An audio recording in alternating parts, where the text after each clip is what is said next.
This is the BAM School Podcast, where we talk about business adventure and mission with your host, Buddy Rathmel. All right, we're here today with Laurie Nell. She is in South Africa, has a fascinating story. I wish I had hit record even as we just began to talk, because she has just neat stories of what God has done, and I'm looking forward to sharing those with you today. So welcome, Laurie. Could you tell our audience just a little bit about you and your journey up to this point in your life? I would love to. I am married to a South African man. I live in Johannesburg. We have two children. They're 20 and 22. And I work with ministry leaders and business leaders and their families. How I got there, I think, is going to be included in some of the other questions here. So I won't go too far into that. But that is my husband's a businessman, and we both have a passion for business. We believe it's the future for the kingdom in Africa, particularly because there's such a need for economic development. And so we have a heart for business people and for ministry leaders, and have seen the loneliness in both of those groups of people. So we come alongside them in different ways. So That's that really cool. is what I'm a part of. Yeah. And why do you say you think it's the future? What do you see in that area? So much of the ability to engage in kingdom activities is to come into the place of need. And Jesus did that all the time. He spoke right into the place of need. And in Africa, in general, there's a huge need. I mean, South Africa has one of the highest unemployment rates in the world. And Africa in general, just employment and the dignity that comes with work and being able to live out your faith in a marketplace environment that impacts your employees. I believe that's going to be one of the main channels of the gospel, or is even one of the main channels of the gospel in Africa. Yeah. So there's a profound need for that.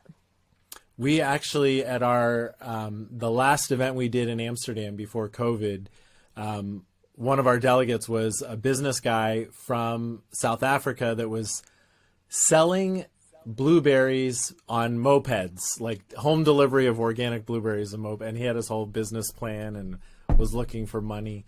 So you mentioned business and employment bringing dignity to people. How have you seen that specifically maybe in South Africa, where business or employment brings people dignity? One of my friends, his name is Bertie Lauries, and he owns a company called Waste Plan, and they sort through garbage and they recycle it. And he's able to provide employment for people who would have no employment. They would often be begging at the stoplights here, the traffic lights. He's able to provide employment for them, which is a dignity of having work that they're actually proud to be able to do, and that they can provide for their family. But then they offer them opportunity to move up and to get education and to get. So I just have seen that over and over again, that when God created us in the garden to work, it's not a curse. The weeds are the curse, but the work isn't the curse. And so the fact that we have dignity and are able to work and provide for our families and have a sense of honor in what we do, it's huge. And you see that and what he does with the least of these. And it's an incredible blessing to watch that happen. Yeah, that's really cool. I think often in our welfare system in the West, or ways that we try to catch people at the bottom rungs, I think often of the Old Testament laws of leaving the gleanings at the edge of your field and not picking up the grain that is dropped to the ground. But in that, the poor or the unemployed still had to go out to the field and get it. And I don't know I've thought of that a lot. I don't know how to do that in the West, but I think that principle for those unemployed to help them get up to that next level. But yeah, there's so many great entrepreneurial business ideas that can help people at those bottom levels, to give them employment and provide for them. And dignity it's such a huge thing, and jobs give that to us. And it does. Yeah. It does. So tell us your journey with Engedi. You just gave us a brief thing, but what was your journey in starting Engedi to where you are now? Well, I'll start a little bit further back because it'll give a context to the reality of Engedi. But I was a French and English major in college, had no idea what I was going to do. My dad asked me to work in one of our family businesses, which was tennis ball throwing machines. And I, at that time, didn't even know the difference between retail and wholesale pricing. So that's how clueless I was in going into that business. But I worked in tennis ball throwing machines for 6 years, everything from assembling them to controlling inventory to human resources to OSHA regulations. So I learned the business from the bottom up. But I knew after about 6 years, my most exciting thing was sharing Jesus with our sales guys, honestly. And so after about 6 years, I knew this just wasn't what the Lord had for me. I didn't know what he did have for me, but I knew it wasn't to be in that form of business. So all I knew was people in scripture that needed direction from the Lord fasted. So I just decided I'm going on a 40-day fast. I knew nothing about fasting. I was very unwise in even researching or knowing what to do. So I just decided a 40-day fast is what I was going to do. And about 20 days into that, the Lord, my dad came to me and said, would you be willing to run our family foundation? Because at the time he was running a very successful business and he had this charitable foundation, but didn't have a lot of time to deal with that. So I at first said no, but he asked me if I'd pray about it. And I said, sure. And about 20 days into praying, I really felt like the Lord said, this is what I would like for you to do. So I went back to him. I said, I'd be glad to do that. And he said, well, great. Go find an office, set up a phone. Here's how much we have to give away a year. And it was a lot. And I said, really? That's all I'm going to get? You're not going to, I don't know anything about foundations. I don't know about the regulations of things. So literally, I laid on the floor of my office and I said, Lord, I know you haven't chosen me because I'm skilled at doing this, but I'm available and I'm your servant and I'm asking you to bring us people that you want us to invest in that are fruitful for the kingdom. So in miraculous ways, and I could tell you story after story, he brought us people that we ended up investing in the kingdom with. And the thing that was amazing was I realized very quickly the life of the leader determines the life of the organization. And a leader can only lead to where he is. He can't lead to where he's not. And so what I ended up doing as a foundation leader was spending a lot of time in the homes of our leaders. So I would go and be with them for a week or two in their homes. And I usually found after 3 days, it's hard to keep up appearances after 3 days. And you really find out what's going on in someone's home if you hang out in the kitchen. And so that was a lot of my time was doing dishes, hanging out in the kitchen. But I got a real feel for the heartbeat of our leaders and their marriages and their families. And a healthy leader leads a healthy organization, but an unhealthy leader, you'll find the unhealth throughout the organization as well. So in the process of that, the Lord really developed in me a heart for leaders, for ministry leaders, but also I was intersecting with a lot of other foundations and a lot of other business people that were involved in giving. And I saw the loneliness that's actually very significant in both ministry leaders and business leaders. And part of that is almost everybody wants something. It's never a clean or hardly ever a clean interaction. So the ministry leader, everybody wants spiritual resources from them or time or counsel and a business leader, people often want jobs or influence or money or something from them. So there becomes this isolation where they're isolated from true friends that are willing to say, hey, that was pretty prideful. Are you sure that's who you want to be and what you want to do? Or, hey, maybe that was kind of a jerky thing to do. Maybe you need to reconsider.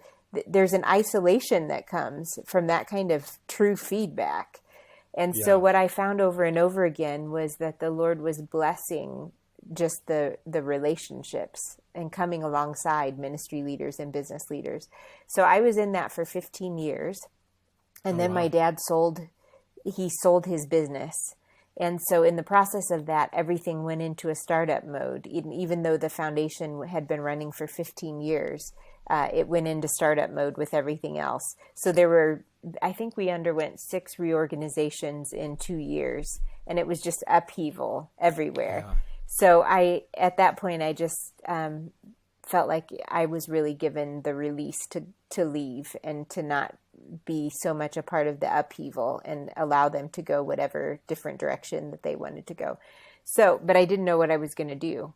So I gave notice at the foundation, and I went through a time. I invited about 20 people, I think it was, for a 2-day process. It was a scientific process with a marketing company that are followers of Jesus, as well as a prayer process. And we thought we were truly going to start a new organization with a new team. But at the end of the day, the Lord made it so clear everybody was in unity. Some elders from my church, friends, and some coworkers, that the Lord wanted me to start Engedi, and it was going to be by myself. And I just cried because I loved the team that I worked with. I didn't want to start something again by myself. I had already done that laying on the floor of the office. And by the time I left Masterworks Foundation, there was a great team of people that I dearly loved that were family to me. And the whole idea of being on my own and doing that again myself was just an overwhelming thing, but it was clear. So it was by an act of faith, I started Engedi, and knowing that I was still going to be working with ministry leaders and business leaders and their families, but not sure what medium that was going to take, like before I had the foundation as a platform. Once I got to Engedi, it was like, Lord, what is the platform for engagement here? And a lot of it was just relationships that were already built. So the Lord, it was kind of a seamless transition in the sense of people had said to me already, even if you quit giving us money, will you continue to visit? Because they had seen the value of the friendship, the true friendship. So some of that continued on. But then the Lord gave some ideas that have ebbed and flowed depending on the season. But one of the ideas was to lead trips where ministry leaders and business leaders were on the same trip. And we would go to, it was a 5-star trip that we would go to a location outside of both of their home countries.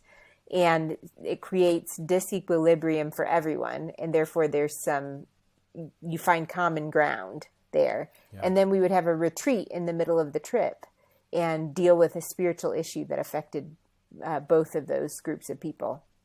So the first trip was to Israel. And for obvious reasons, that's an incredible blessing, no matter who you are. But we went to Israel, and we had a group of ministry leaders and business leaders. And then we did a retreat in the middle on the fatherhood of God. And how that, because fatherhood often comes up in leaders' lives as a major issue. So, and the result of that trip was incredible fruit and relationship between the business leaders and the ministry leaders. And there was kingdom exchange that happened there, whether it was financial or advice or whatever. And there were lifetime relationships that were formed on that first trip between those two groups of people. So then I did 3 more of those trips. Or 4 more of those trips. And then the trips started getting no interest. And so I thought, well, Lord, you must be doing something different. So what's the new season? And he started opening the door for Journeys of Generosity in South Africa, which I had a heart for because my husband was South African. He wasn't my husband at the time. He was a man that I loved who didn't want anything to do with me, but he was a businessman in South Africa. And so I had a heart for Journeys of Generosity in South Africa. So the Generosity Path asked if I would be willing to come over and help start Journeys of Generosity in South Africa just for a couple months.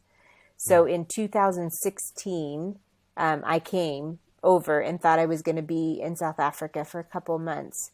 And as soon as I got here, I knew it was going to be longer than a couple of months. So I was here then I've been here since 2016, but I was here for 2 years before my husband decided he was going to be interested in me. And so in 2018, we started dating and got married.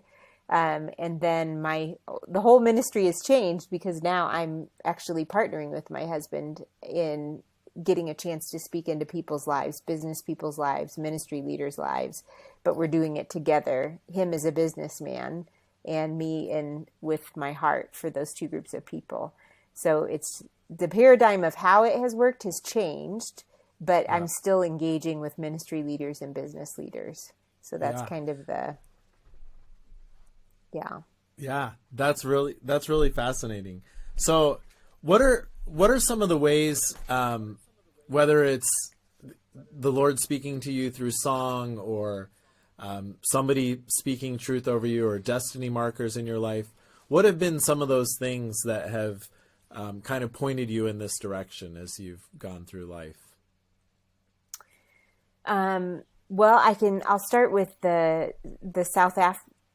I'll start at the beginning of Engedi with the story of just going from being someone who had been paid by a foundation to someone who was actually going to be supported to do what I did. So there was a big transition in being a paid employee to then raising my own support. And it wasn't, I had given a lot of counsel on that, but then to do it yourself is something totally different.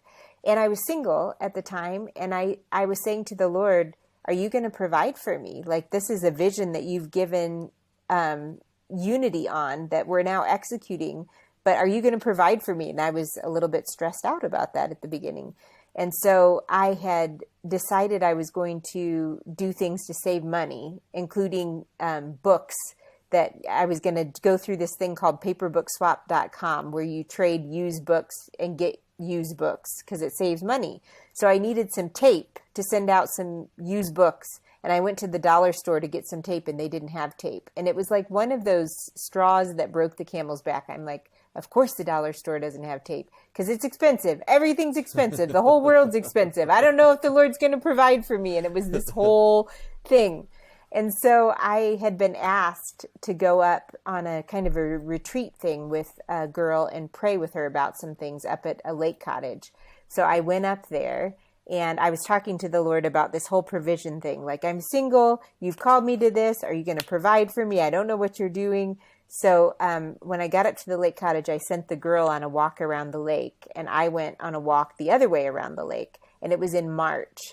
So the snow had just melted. And I'm talking to Jesus about provision. And is he going to make a way for this to happen? He gave the vision for it, just reminding him of who he was and what he had done. And I was almost back to the lake cottage, and I looked down next to the road, and there was a brand new roll of packing tape on the side of the road. And I started laughing. I pick it up, and I heard him say, "Really, Laurie? I mean, after all we've been through, you don't know who I am. If you need packing tape, I can bring you packing tape. Here's some." And I pick it up, and in the middle of it, it said, "Sure tape, hold strong," or something like that. And so it was just one of those, it sounds like a small thing, but it was one of those markers of knowing Jesus knows, he's with me, he's intimately acquainted with what I need, and this is not going to be a problem. And honestly, I've never struggled for provision since, and I've never worried about it. It's just like, I'm going to do what he's asked me to do. I'm going to trust he's going to provide for it, and he completely has. So that was one of the major markers at the beginning. But then as I was considering South Africa, which is a big move, I mean, I had traveled overseas a lot, but I had been based near my family in Fort Wayne, Indiana for all of my life. So I'd never moved from there, though I had traveled a lot. And I was considering going to South Africa, or thinking, is the Lord asking me to do that? And I was getting ready to go to South Africa for an event that I had been asked to participate in.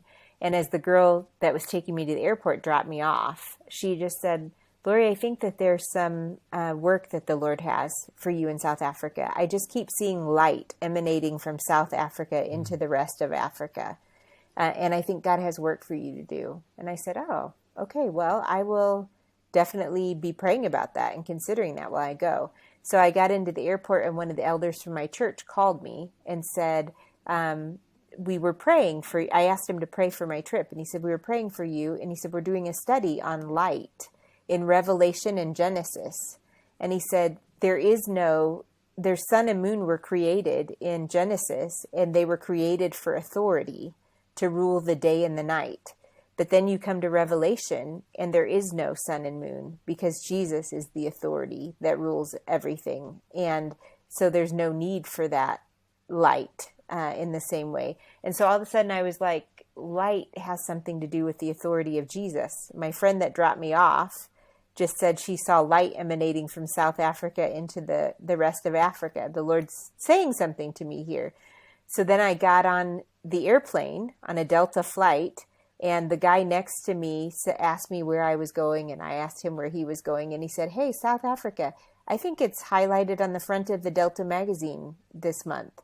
And so I looked, and sure enough, I had been flying Delta for 17 years and never had South Africa been highlighted on the front of the magazine. So I opened it up, and Johannesburg, there were 5 cities highlighted, but Johannesburg was one of them. And it talked about a particular precinct in Johannesburg called the Mabening precinct, which means place of light.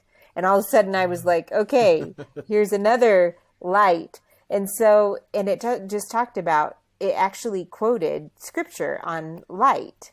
And so then I landed in Johannesburg and went to this event that I was supposed to participate in. And the CEO of the event got up and he said, our intercessors have been praying over this event, and they just keep seeing lightning bolts going from South Africa into the rest of Africa. And it was like the Lord just kept saying, I'm doing something. It has to do with my authority. It has to do with light penetrating in Africa. And it's coming from South Africa. And somehow you're a part of this. And it was like ongoing confirmation of, I've got work for you to do in South Africa. And he just kept doing things like that, just confirming that this was the step of faith he wanted me to take. Yeah, that's really neat. I love the verse in Daniel 12:3 where it says, "Those who are wise will shine like the brightness of heavens, and those who lead many to righteousness like the stars forever and ever." And it's kind of a picture for me of just a little, little W wise, little R righteousness of like the reflection of Christ. I never had put that connection together about the authority over the day and the night, and that we have no need in Revelation because Christ is the authority. He is the light. That's really neat. I love that verse from Daniel as well, just incidentally. That's an incredible verse. Yeah. So, what are ways that you have seen business leaders what would be a typical kind of lack from their life that you see? And then maybe what are some of the ways that you've seen business leaders kind of come alive because of your retreats or interactions or counsel or those things over the course of your life? I think, it's all different ways, honestly, buddy. Because of how the Lord works. But I would say one of the challenges with being a ministry leader or a business leader is authentic community, where you can be challenged, where you can be real, where you can have needs and not have to feel like you have to protect from sharing those or that you need to be strong. So I think that's probably one of the things I've seen the most is to be able to come alongside and ask hard questions and sit with them in the authentic answers of those hard questions, and then to bring Jesus and to bring Jesus's resources to meet some of the needs that are exposed there. So how I'm really fascinated by the fact that you're with him for days. You've been in their house in the past. How does that happen? This longer engagement in people's lives. How do you set that up, or how did you do that in the past? Well, how I did it in the past was what the Lord says: when you're single, it is much easier to do things for the kingdom than when you get married. It just is. I had the flexibility to be in a home and just fold into any family system for days at a time.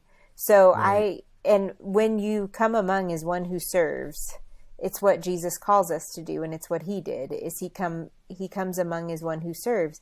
And when you serve, you get influence just because you're coming along as a person who serves. So honestly, my engagement in people's families and lives, I would come in, I would do school runs, I would do dishes, I would sit in boardrooms, sit in board meetings, I would sit in team executive meetings. It was just a lot of whatever they were doing, I would do it too. And in the process of that, you really get to see, what does life look like?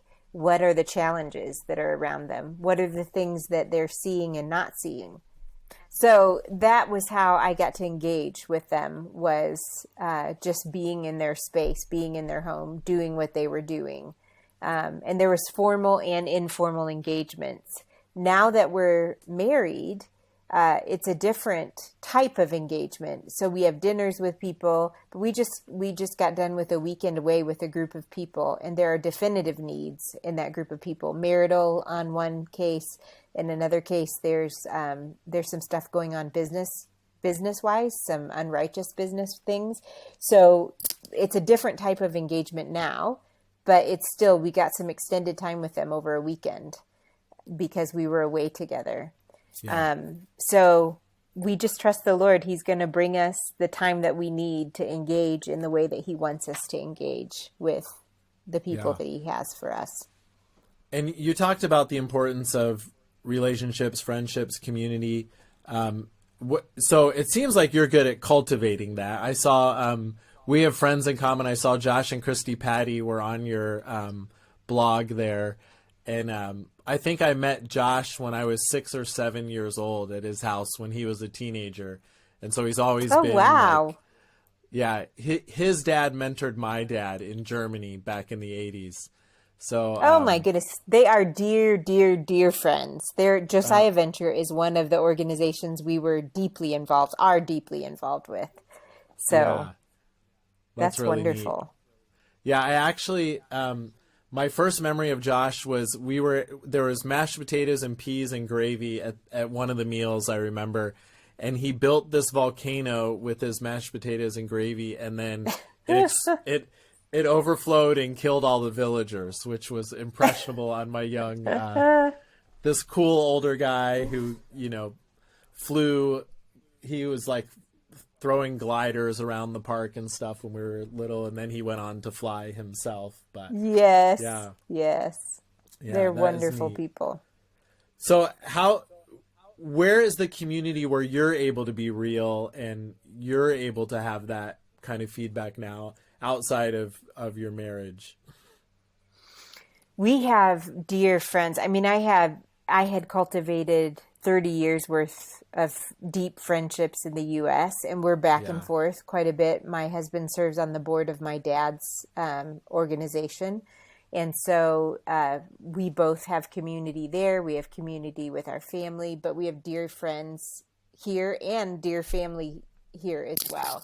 So we are blessed, honestly, to have the type of community. I have a mentor that I'm engaged with who I can really speak to about anything and everything, and dear, intimate friends. So I would say we're able to share life. That's one of the core of our values, is community.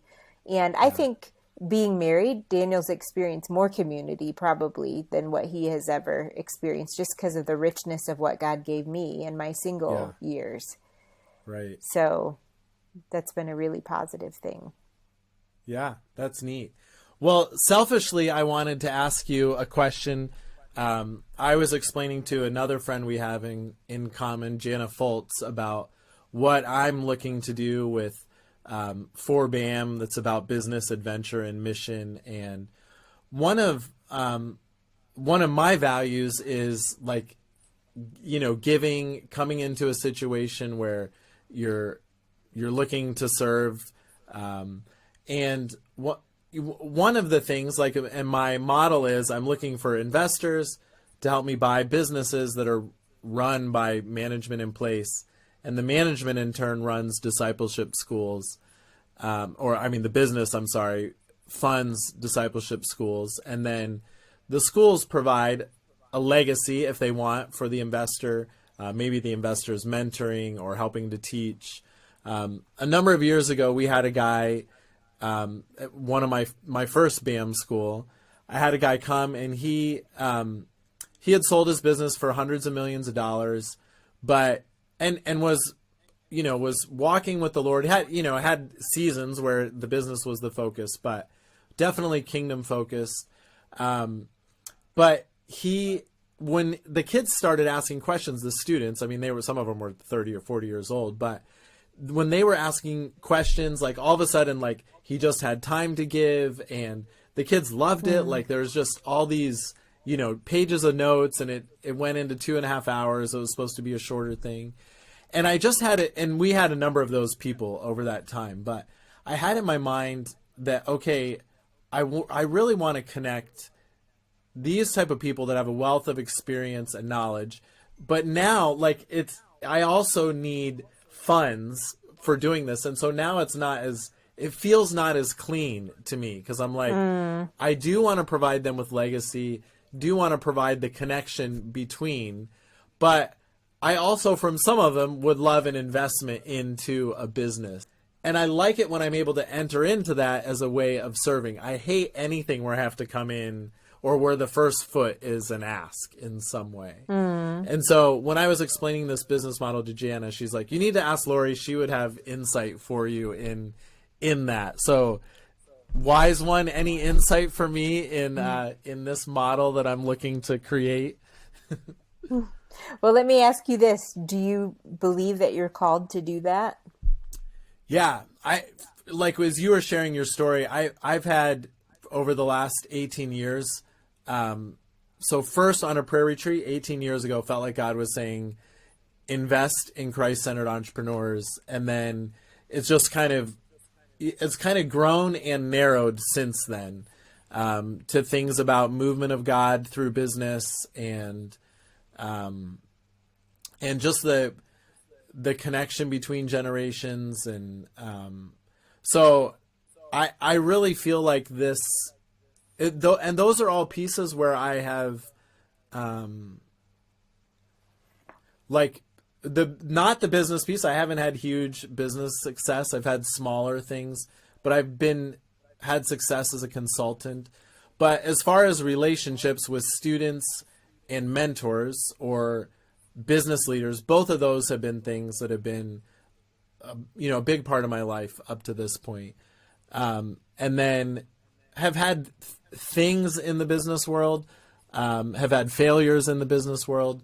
But I really feel like, that this is kind of what I'm put on the planet to do. And do you believe it has eternal value? Yeah, for sure.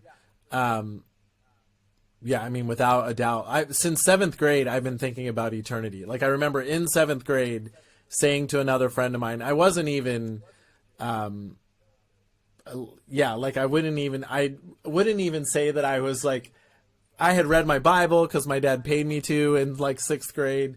But I remember in 7th grade thinking, I want to live for the things that are going to count for eternity, and so that's been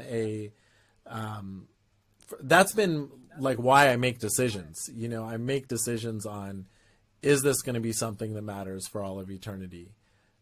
Just today, in fact, I had somebody say, ask yourself these questions, and I have a note over there, but in the middle of the questions I was supposed to answer, I put, because it was like, think about your day, think about your week, and I was like, but each day, I put eternity in there, just today. So it's it's everyday part of my thinking.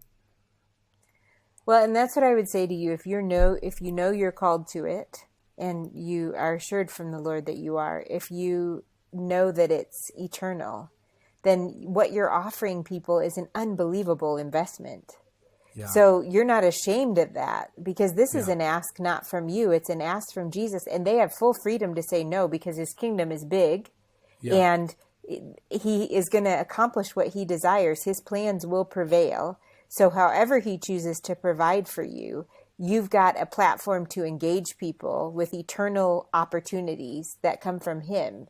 And so that's joy. Yeah. But as long as you're not hanging on Yeah. to, I have to have this from you. No, your provision comes from Jesus. And so you can be freely you can freely give up any ask if you need to, because you're about the kingdom. And so your kingdom exchange with somebody may be that they need faith today. They don't need an ask, actually. So you can leave the ask, and you can just go with the kingdom of what the Lord has for your engagement with that person for that thing. But you've been called to this thing for the kingdom as well. So you can freely ask, because it's not about you, and it's not you trying to get something for yourself. You're actually giving opportunity for someone to have eternal riches. And what an exciting thing to be able to offer. So the thing I think that hinders us sometimes is it about my kingdom? Because then I'm ashamed to ask, and people are rejecting me if they don't give to that. But if it's about his kingdom, then if I offer that opportunity and nobody invests in it, I go back to him and I say, Lord, this is about your kingdom. So either this is a test of faith for me that you're not providing what you seem to have laid on my heart, or it's a redirection for me that you actually have something a little bit different iteration than what I understood from the very beginning. So I'm going to just seek you again about this process and find out what you're trying to tell me through the lack of provision at the moment. But that's the thing that I think is every time we engage with people, even from a foundation side of things, people would come expecting money. That's what they wanted from us. But I came going, Lord, we have money to give, but that's the least of our things that you've given us to give. We have kingdom exchange that's going to take place here.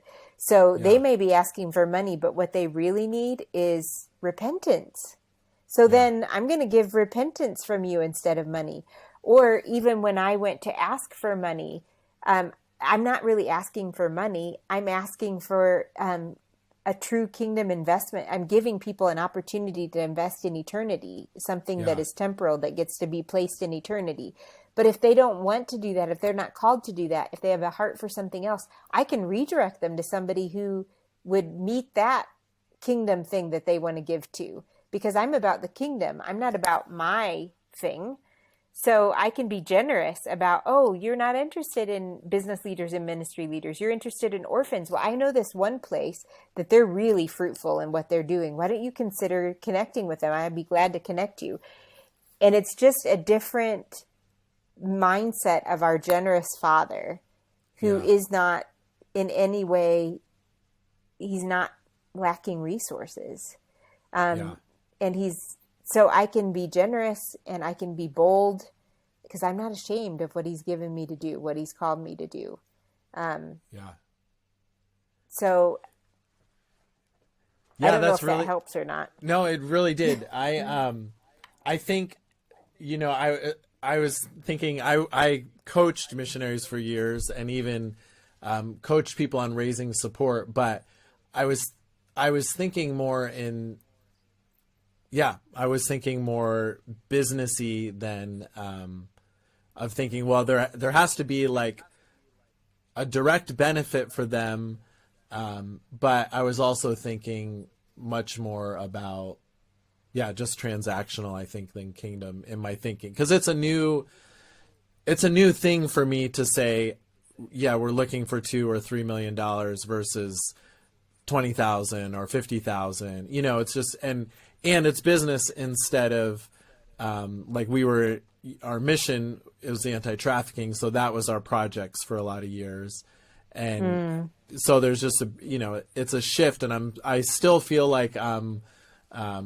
teaching my youngest daughter to drive right now, and I feel like just in this last few months as things have come together, I'm still like, okay, how does this all work together? There's multiple moving pieces, and so that was very helpful. Thank you.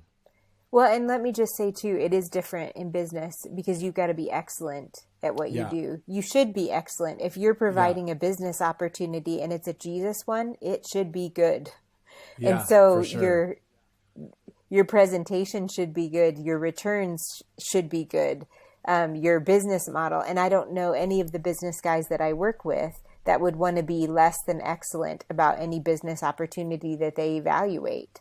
Because if you're in business and you're excellent, you're going to make money, because that's what businesses have to do to be in business. Otherwise, do something else, because businesses have to make money to survive. Right. So it is different in that sense from getting a donation, because you do have to be excellent in what you do. And that the assumption I was making is you are excellent in what you do. It is an excellent business opportunity. And if it's not, meet with some people that can help you refine it until it is. Yeah. Some people that really know what they're doing to help you get a good business model that it is going to be excellent.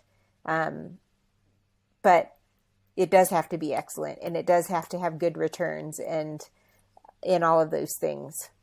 Yeah. On all of different levels. Yep.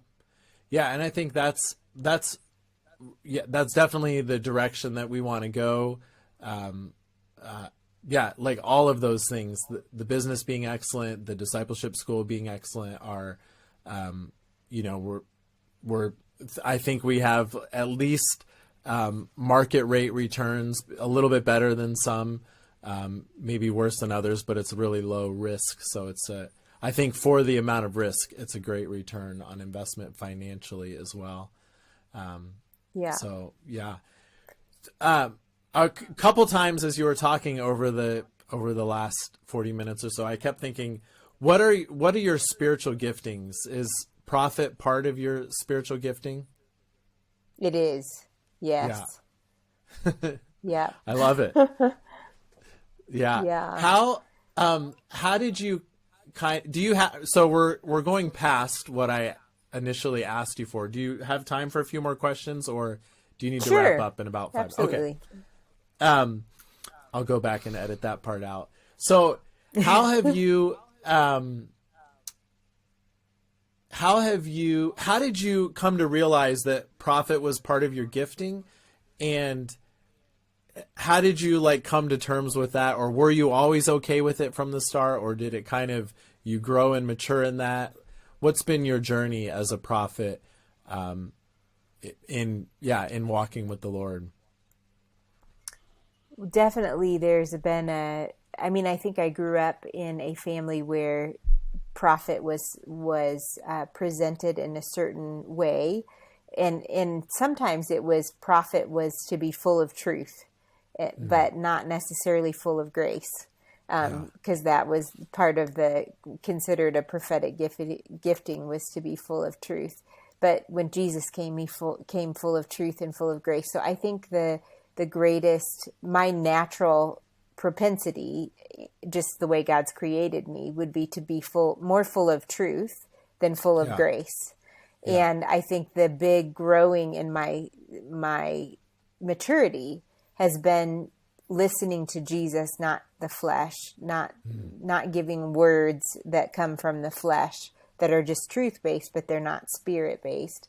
And then also in the process, delivering messages with grace as well as truth, and being full of both of those things. And I've had a lot of, I don't know that I would have identified prophet as a gifting early on, but as I started intersecting with places like Josiah Venture and other ministries that we were invested in, the mature leaders of those organizations that I got to engage with, I was really discipled by the people that we gave to, which is just such the beauty of what it is to be in kingdom relationships like that. Like, we're giving money from the foundation, but so many of our partners were discipling me and spoke into our family's life and our family's pains in ways that nobody else could have spoken into, because it was a kingdom exchange. It wasn't just a gift that we were giving as a foundation. So I matured through the people that I got to engage with overseas,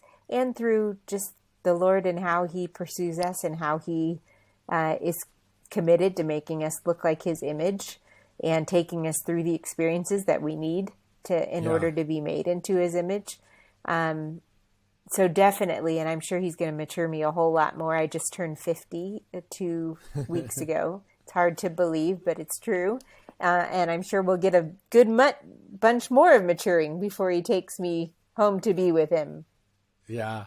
I remember one of the first times I was reading a book. It was called Love and Respect. I'd finished it, and I felt like God said, give it to this person we were connected to in ministry. And so I took the book with me and went to a building to pick up an intern, and they were there leading a Bible study. And I just kind of felt like I was like, don't worry about it now. Like, it had gone long. And so we went in another room. I don't remember what we were waiting for, me and the intern. And we were watching a video, and then I just kind of turned around and I saw that person poke their head into the room. So I went and handed them the book, and I just said, hey, I really feel like, this could be something that would be beneficial in your marriage. And they were like, oh, that's so great. They received it so well. And they were like, yeah, I know that's an area of weakness. I know that's something I need to work on. And I thought, wow, they're such in a good receiving mood. I'll share with them a few other things that they could work on. And like the steel gates came down and the guards went up, and it was a good lesson to go, speak only what I tell you to speak, not all the things that you think true. You could just throw out. So that was like my first lesson years ago of not using that gift well at times, but yeah. So a prophetic gifting is your gifting as well. Yeah. And yes. Yeah, and it's been, I think that's part of the reason of, I haven't ever thought about it actually till we're just talking now, but maybe one of the reasons that I've been connected to leaders, and accelerated leadership through a lot of my life was maybe that piece of it, of being able to speak.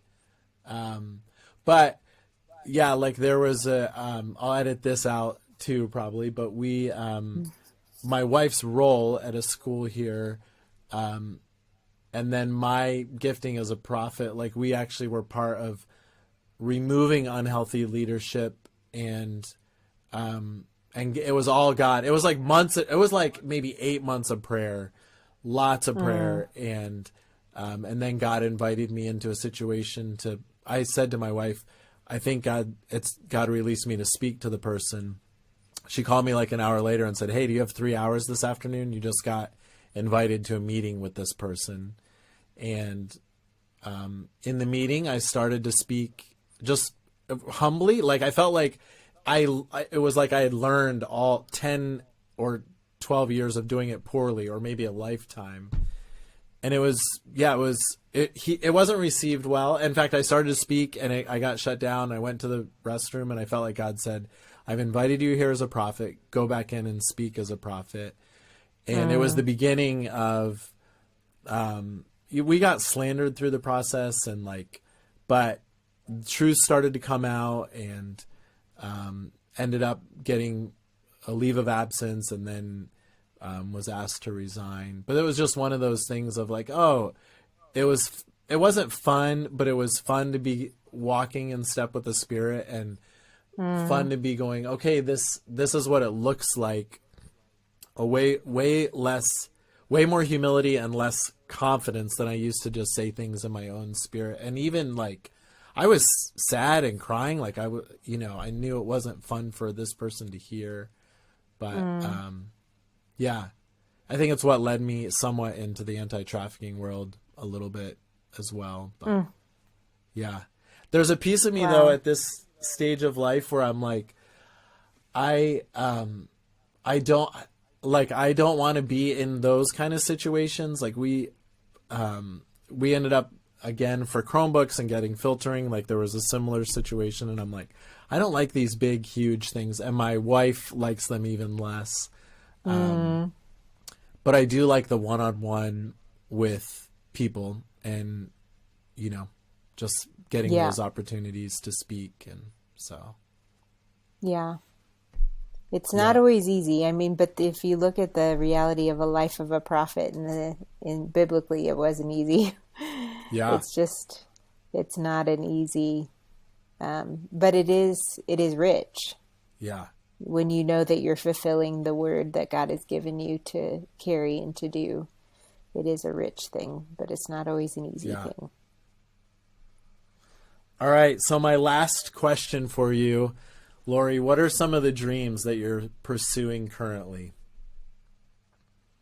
You know, it is the funniest thing. I was looking at that question like, maybe I should come up with some dreams I'm pursuing because the truth is I would never say that I pursued a dream. I would say I followed Jesus one step at a time, and he's led me to places that I would not have dreamed possible or dreamed. I couldn't have dreamed it up. I mean, my desire was to get married and have kids in a white picket fence at 20 in the United States of America. That was my dream, and have 6 to 12 kids, as a matter of fact. But the reality of following him one step at a time has been a fulfillment of dreams that I didn't even have or didn't know that I had. But he knows what I'm made up of more than I know what I'm made up of. And so he gives dreams. So as I think about that question, there's a reality I think my husband and I are experiencing right now. He gave a vision to somebody from Josiah Venture in the Czech Republic who was praying with me over my situation with Daniel. And they had a picture of God seated on his throne and of Daniel and me being led in wedding clothes before the throne. And then off to the side, there was a pathway, a kingdom pathway that he was leading us to do something in a new way. And I think we are experiencing some of those things as we continue to walk in obedience to him. He's done some disciplining of both of us, and we're walking in a new kingdom path where we're getting to have input into people's lives as a couple that neither of us would have experienced before. And we're seeing fruit from those things. And what's the end of that, or my husband has great business dreams that I believe are from the Lord, that he's going to be, progressively walking in, and I'm going to be walking in with him. But my dream is to really walk in the way of Jesus and to follow him, and to, at the end, have him say, well done, you followed me. You didn't veer to the right or to the left. So I don't have any big hey, I really love to do this. So, I mean, sure, dreams, like personal things. My husband and I want to go hike the Inca Trail. That's something different. But kingdom dreams wise, I want to walk intimately and closely with Jesus, behind him in submission, behind my husband who's submitted to him as well, and just accomplish what he has set out for us, which that's my dream. So it doesn't sound super big or profound, but that truly is my dream. Yeah, no, that is great. I wouldn't expect or want anything other than you to answer that question authentically for yourself.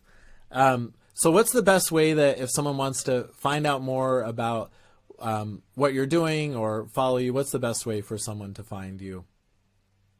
The Engedi website, which is www.engedigroup.org. The blog is on there, and future trips that we may do will be on there, and that sort of thing. But also, the thing that I do the most is engage with people individually. So just emailing me at ldoden@engedigroup.org is the best way to engage. And then often I'll set up a Zoom or a phone call or something with anybody that wants to engage. Okay. So, well, thank you so much. BAM School, facilitating a global self-funding disciple-making movement through business. Thanks for tuning in to the BAM School podcast. Find show notes, free courses, resources, and more at forbam.com.